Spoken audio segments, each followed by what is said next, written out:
we'll kick off with this first question. So Caoimhe, question for you. What do you have to do when you come back to Ireland after your studies to become a qualified primary school teacher? Perfect. So I'm now in my final year of Primary Education with QTS.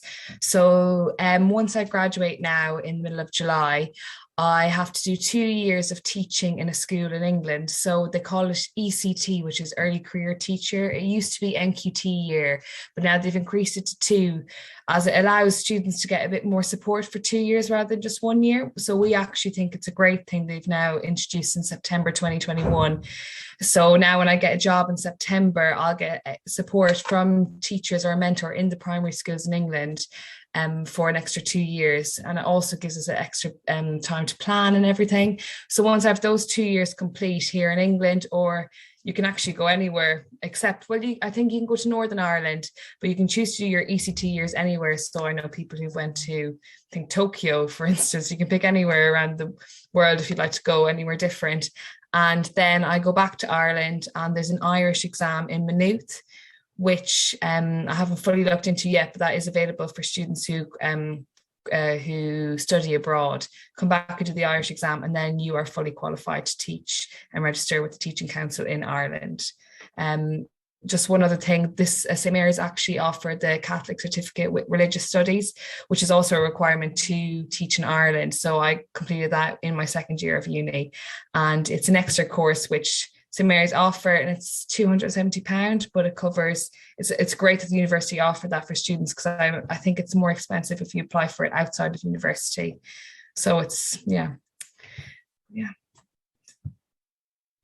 Thank you, Caoimhe. And I was just going to, my sort of first question to you following on from that would just be, can you just tell us a little bit about kind of the contact hours for your course and placement? So kind of what are the time demands of your course?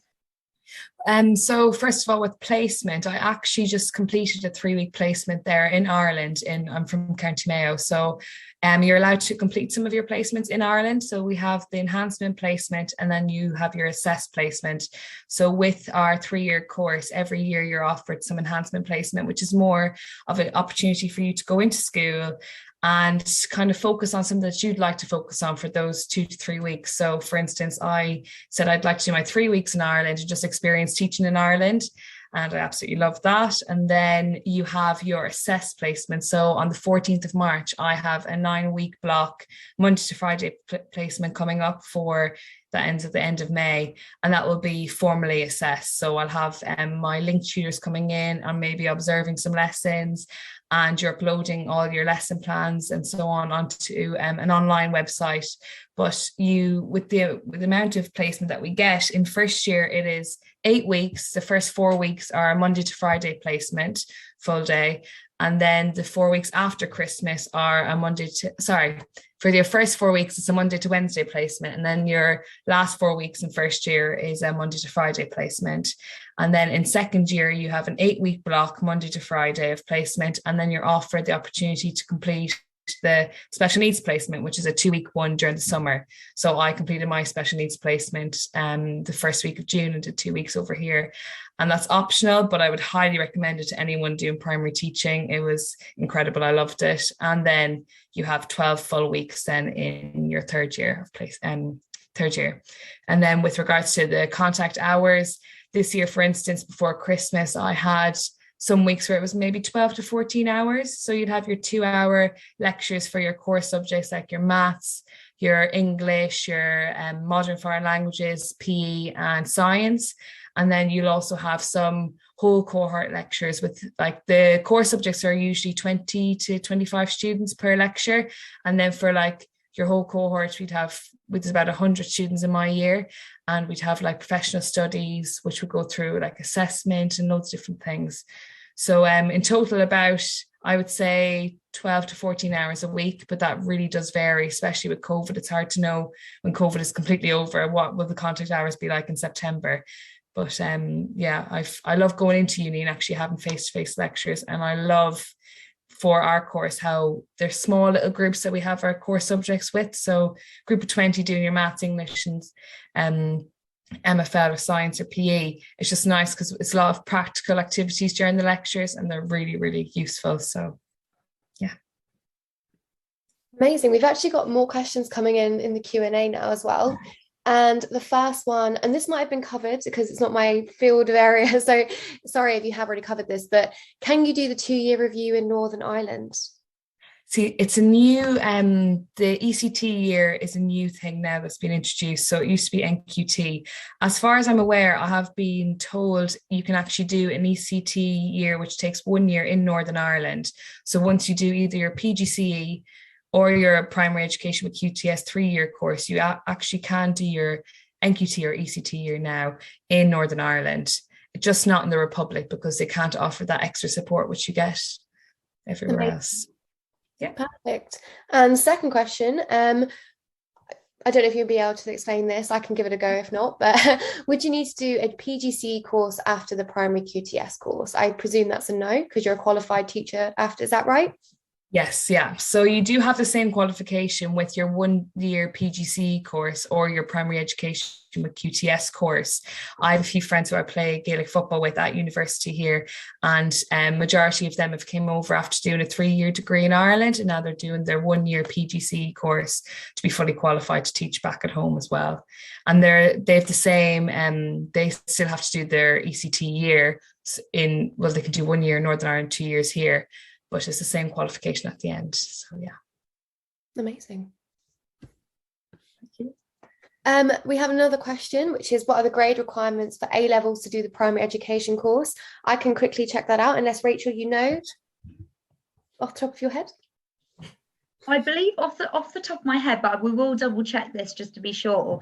I don't think there are any sort of specific A levels you have to have taken. It's just the UCAS sort of requirements. You have to meet the certain UCAS threshold, which I believe is the 96 to 104. But yeah, Meg, if you don't mind double checking that, so we're ensuring we're giving you the correct information. But you do have to have got your sort of, depending on which it was for primary education. So for primary, you do need to have your maths, science and English GCSE to be eligible for that course. So that there's sort of the entry requirements off the top of my head there, but we'll get confirmation. Meg, do you have that up already, or should we just give you a minute and ask another question in between? You ask another question in between, but from what you've said, sounds pretty right. But I was going to say, Caoimhe, my next question for you was just to ask a little bit about your experience of accommodation at St Mary's. Yeah. So could you just tell us a little bit about where you lived in your first year, and then where you lived in your sort of second and third years / where you're living now? Bother. Yeah, no bother. So in first year, I actually rented a room. So I wasn't too sure where I was going to university. And then I decided late on that I would like to apply to St Mary's. So unfortunately, it was the end of August. So there was no student accommodation available, but I am aware that they do offer the campus accommodation to first years first. They do priorities first year students, but unfortunately, because I was late applying, the university did support me in this with the student pad, and they gave me information for contacting people locally. But I rented a room in first year, which was about a 20-minute walk from university with the lady, and I absolutely loved that. And my parents also loved that because it was like a home from home, and I lived with the family and they really treated me like one of their own. So it was really, really nice for settling into a brand new area and new country and everything. And it was absolutely lovely. Then in my second year, I applied for campus accommodation, which was what Meg was speaking about earlier. We have about 650 students living on campus in St Mary's. I think that's around the figure that we have at the moment. And there's plenty of different accommodations, which Rachel went through. But I applied for Demarlac, which is just behind the running track on campus. And I actually applied as a student, as a senior resident. So I was, how it works is that each campus accommodation actually has like a big brother, big sister kind of person. So I was like the big sister for just one corridor in Demarlac. So I had about 36 students who joined that year. And if they had any issues at all, usually it's a second or third year student, but I had majority first year students with me that year in second year. And if they had any issues with settling in or any questions at all, they could always just come to me. But I think if I was a first year, I would have loved to have had a senior resident just to go to. And it was just really nice because I was just there if they needed anything and talk them through whatever they needed, really. So that was my second year experience on living on campus. It is also catered accommodation, so we had our dinners and our breakfast every day, which I thought was amazing. When I was on placement for 8 weeks, just to come back in the evenings and have the dinners ready, it was brilliant. And the accommodation does cater for all dietary needs as well, so it is a great facility to have with our but yes. And then for my final year, I'm currently in a house share with 3 other primary ed students, and again, St Mary's have a student pad online, so this is how we found our house. We just searched what we were looking for, 4-bedroom place near St Mary's University, and it's about a 30-minute walking distance from uni, which is usually, well, we're lucky in our area, we have actually quite a few friends living around us as well. We're by Twickenham Stadium. Usually students do live around the Twickenham Stadium, Twickenham Station area, or you can go towards Teddington side.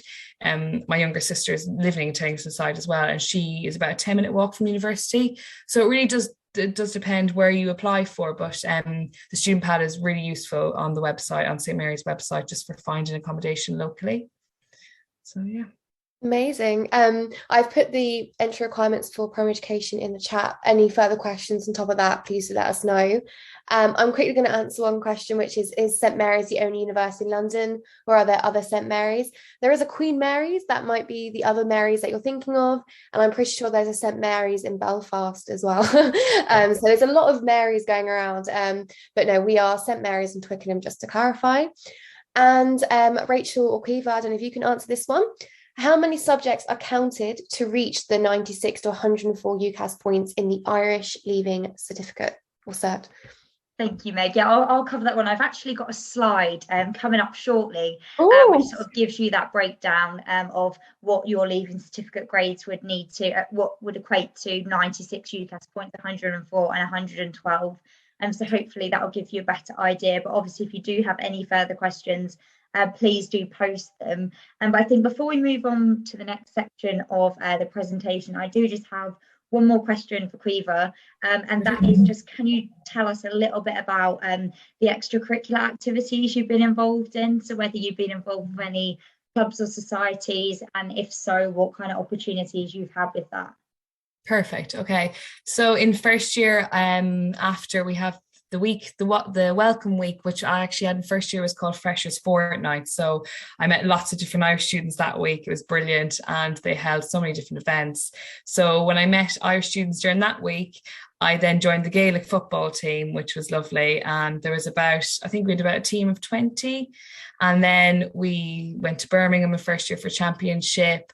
And then I also tried lacrosse for a little bit, just to see what that was like, because we don't have that in Ireland. Well, as far as I'm aware, I don't think it's there yet. And I just tried a few different other sports. I'm currently a part of tennis, which I never thought I would say. And I'm actually the social sec for tennis. So they literally will take in anyone to just help out with the club. So at the end of last year, I offered just to give them an extra hand, and which that actually resulted in me getting an entry card into the local nightclub, free of entry for the rest of the year. So it's a great little plus to have, and you actually get a +1 with that. So there's lots of different things you can do for the clubs and societies around. So if you're a part of a sport club or a sport team, you can then apply to help out the following year to be like the social sec or the president of the club, which is a really nice thing to do. So I joined the Gaelic, the tennis, tried lacrosse. There's loads of different clubs. On our website, you can actually view, I think we have at least 20 different sports clubs you can join, and it's incredible. You can, like, once you have a membership for one, you can join as many as you like. So it's really, really nice. And then society wise, I didn't actually join a society at all during my time at St Mary's, as I just was focused more on the sports. But we have so many societies that you can join as well. Currently the Fishing Society is a big one. We have like over 100 members of that, but they do a little bit of fishing, but they do so many other activities, which is crazy. Like, I see everyone going around with Fishing Society hoodies and hats, and it's a big club at the moment. So they have great little outings. But yeah, I think there's a lot of different opportunities. And during the welcome week, there's the Freshers Fair, which they have in the hall. So you can just walk around to all the different stands. You get to chat to anyone who's a part of a club or a society. And I remember that week just signing up for every single thing I could, just to meet new people. It was great. And just there's so many things you can do with your club as well. Travel to different sporting events. Like, it's just great. I love the clubs and societies at St. Mary's. They really do cover every type of sport you'd like to join, or a society. They're all available at this uni, so it's great. But someone said, do St. Mary's do clearing? And obviously, Rachel, you just answered that for us. But yes, we do. And that opens in July, or you can call up in August once you get your results. If you've already applied to St. Mary's, I think there's a question here which says that you didn't apply to St. Mary's, but you've now changed your mind. There is, alongside clearing, you also have adjustment. And that is where, depending on your grade, you might want to adjust to a different university. So you can call up St. Mary's and say, I have these grades. Do you still have a space on whichever course you'd like to apply to? Of course, it depends on the day. We do it case by case, how many spaces are left. So just apply through clearing as soon as possible, really, if that is your situation, or get in touch with apply@stmarys.ac.uk, as they're the experts on applications and will be able to give you the most suitable information possible. Thank you so much, Meg. So what we'll do now is we'll just have a final Q&A, and so we probably will be wrapping up before 6 o'clock. But please do post your questions in the chat and in the Q&A function for Caoimhe. But I just want to kick off with a question. My first question, Caoimhe, for you is, what do you enjoy about studying in London? I love London, just everything about it, really. I love the location of St. Mary's because it is that like 40-minute train to Central, and then you have so many opportunities in Central, like anything that you'd like to do. So this week we're going to a West End show, and it actually is quite doable for students because we have apps like this Today Ticks app that you can have, and you get notifications when the tickets are on sale or if there's like discounted prices. So it's great to have West End shows right on our doorstep, really. And I love the local area, like Richmond. We love going to Richmond for Freshers Week. Actually, they held cycling and paddleboarding in Richmond, and then Kingston, which is our where we usually go out on a Wednesday night. So we have the nightclub in Kingston, and there's Spoons, and there's just loads of different little pubs and bars around the place. Teddington is also lovely. I love Bushy Park, that area. It's just really nice. I did a placement there and I just love that whole area. It's really, really nice. Anything else about London? Just so many different opportunities here. When you're living in Twickenham, it's so easy to get around. Like, this literally Twickenham station can bring you anywhere really that you need to go, and it's just everything's so local. There's so many things to do every weekend, really. If you have the money, there's always something that you can do. So it's lovely. Yeah. Amazing, thank you, Caoimhe. And actually, Meg, I'm going to pass that question to you as well, because obviously you studied in London and live in the local area. So I guess, like, what did you enjoy about studying in London, and also like maybe just what are your sort of favourite places in the local area as well? For sure, yeah, I love studying in London, and although I'm from England, I didn't live anywhere near London. So for me, coming to a big city where there was literally something for me any day of the week was incredible. And I think I mentioned earlier, no matter what your hobbies or interests, you will find something in London that suits you, no matter what. I was quite lucky. I got to live in Teddington and Twickenham during my undergraduate degree and my postgraduate degree. I loved living in Twickenham a little bit more because I'm definitely someone who likes a pub, and I love the vibe of Twickenham, especially on a weekend when the rugby is on, and that was great for me. So I love Twickenham. I used to live right by the river as well, so on a Sunday I might go have a roast at this pub called the White Swan, and there's literally a I don't know what you would call it, like a balcony thing that goes over the river, which is so lovely. And you can walk from Richmond to Kingston if you are fancying, if you're someone like that who likes to cycle or run, which I did during uni. I just love the river. I loved having that there, and then also just being able to go to London as well. But I've got to say, Twickenham was definitely my favourite area, I think, just because it was baffling to me coming from a small village in Worcestershire that no matter what time of day I could just like cross the road and go to a shop or something like that. And Twickenham has that all day, every night. So I really, really enjoyed just having whatever I needed on the street that I lived, which was crazy concept for me. And now I've actually moved outside of Teddington. I think that's the one thing I miss the most about Teddington and Twickenham is, having everything I need on my doorstep, if that makes sense. No, thank you, Meg. And again, I'm not from London either. And I think that's one of the things that's amazed me, that it just doesn't sleep and everything is always open. There's always something to do. But I've just seen that there is a question in the Q&A box, and it's, on average, how many Irish students come to study at St Mary's each autumn? So we do actually have hundreds of Irish students. I don't have an exact figure for you, unfortunately. I'm not sure if Meg or Caoimhe do, but we do have, Caoimhe, do you know how many Irish students started at the same time as you? Yeah, on my course, just on the Primary Education with QTS course, we have about 10 out of the 100. So 10 out of 100 is quite a lot. And then again, there was like this Irish students doing lots of different courses. Like there's a few that are doing sports courses, and then the extra year PGCE to do PE teaching at home and so on. So yeah, there's quite a few around campus. Like the fact we have a Gaelic football team, I think says a lot as well for the university.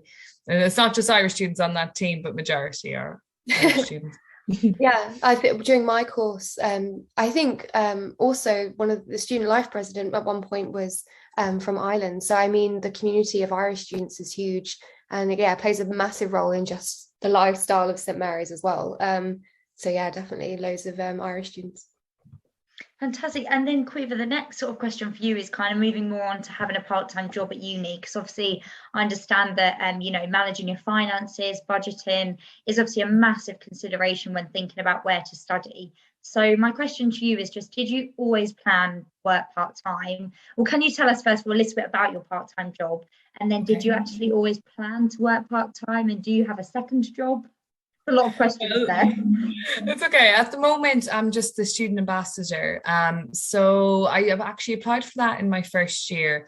I just thought it sounded really nice, that there was lots of different work opportunities. So there was the interview process and all that. So we have quite a few student ambassadors on campus. So what I loved about that job is, for my course, I thought it was really flexible. So literally, maybe once a week they might just upload new work opportunities online that you can just apply for, and I then would work on campus. Usually the work would involve just me doing the open days for St Mary's or the campus tours. I did a few freshers events, so I'd like travel to a few areas just like have a stall for St Mary's and just chat about loads of different things about the university. But it was absolutely brilliant that it was so flexible, that I wasn't tied to a job at weekends, because just with placement and everything, I just thought being a student ambassador, it allowed me to apply for as many jobs as I wanted. Or when I was on my 8-week placement in first and second year, I just said I'd prefer not to work during that time. So you don't have to let them know or anything. It's just you apply whenever suits you. Like we had like a wobble week at university. So I just applied for a few random work shifts during that week, which is maybe 3 hours after one of my lectures, another 2-hour shift at another stage. It was just really flexible. And that's what I love about being a student ambassador. And I just recommend it to anyone starting university, apply in second year, as it's a great job to have, and it's a great wage. It's £10.55 an hour, which is the London living wage. So I thought that was a great income coming in. And also, if you're a student ambassador, you can apply to be a uni buddy. So at the moment, I'm a uni buddy, which I trained for in my second year. And it's just an app on my phone, and I just answer loads of different questions from like potential students who just will message me anytime, and you've 24 hours to respond to them. But again, that is £45 a month just coming in, even if you don't get any messages. And then the amount of time you spend in the app, it depends, you can get a little bit extra, but at the moment it's usually just, you get your £45 a month for being on the app, or like texting back students. And it's a lovely little job to have as well, because it's not like you're being swamped with loads of different messages. It's just, you'll have a few random ones coming in, and it's nice. And I actually, funnily enough, one of the girls that lives with my sister, I was chatting to her all summer, trying to convince her to come to St Mary's, and now she's living with my sister. So majority of Irish students would contact me through that app, which is nice.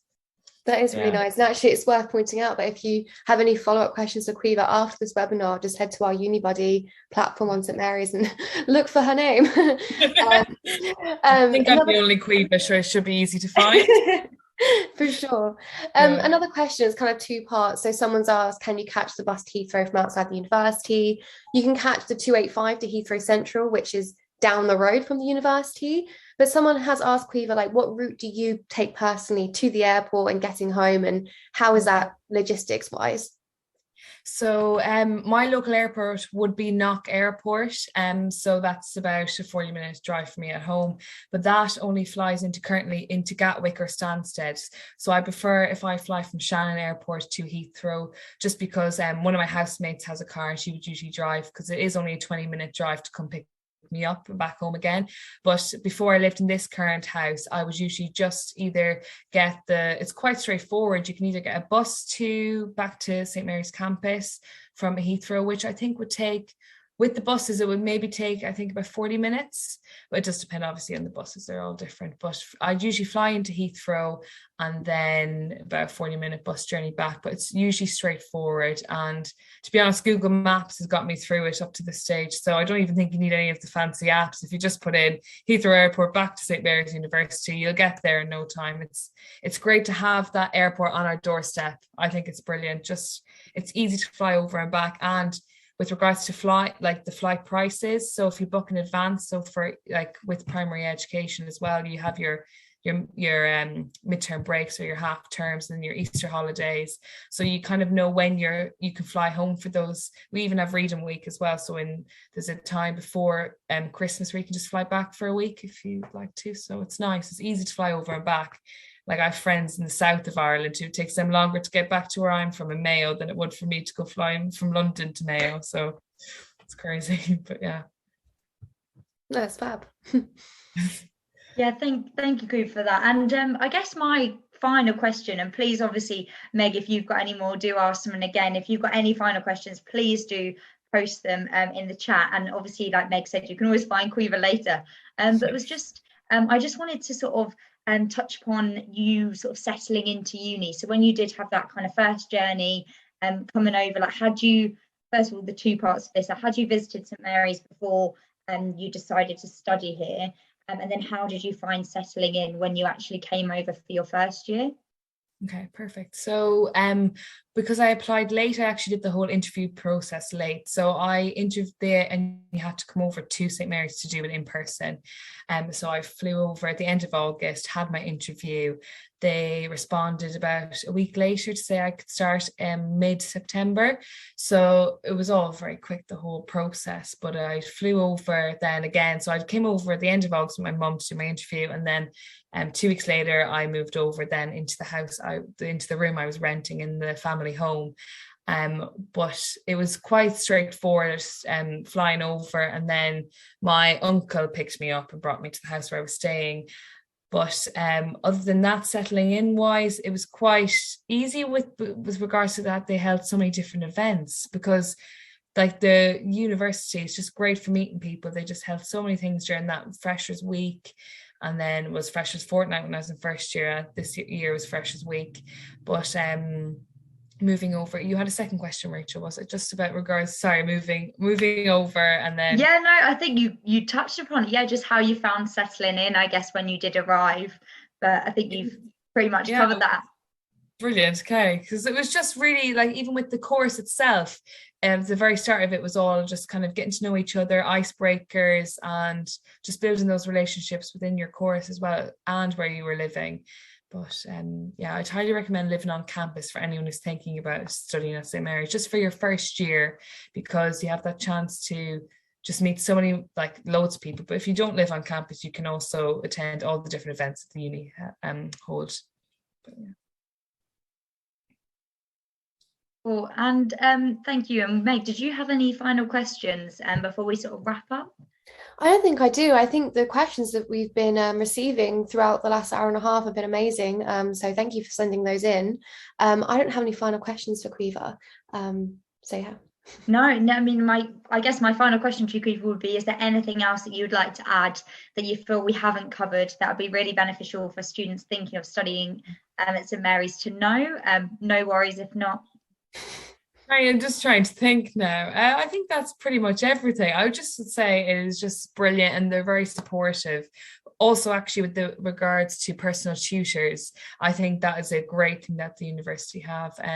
Like for instance, tomorrow I'll have a one-to-one meeting with the personal tutor, so one of the lecturers of my course, and she'll just check up on everything, like not even just your academics, but like how's everything else going, your mental health. And then they're just really, really supportive. If you need any extra support with anything, your personal tutor is the first kind of person you go to.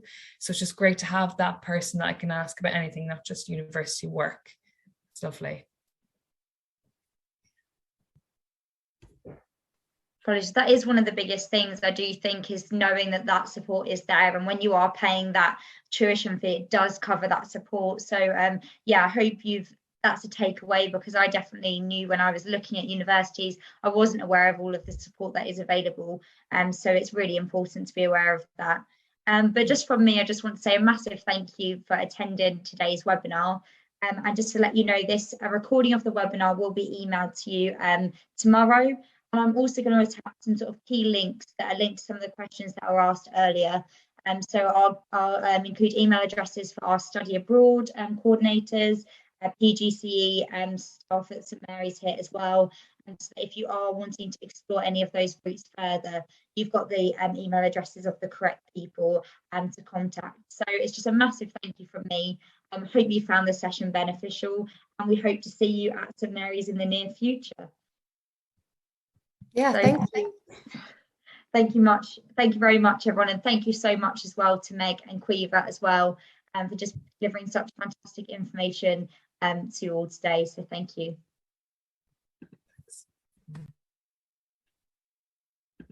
I'm going to end the session there, but obviously if you do have any further questions, you've got my email address, and you've also got UniBuddy to really take advantage of as well on our website. So thanks so much, everyone. Bye.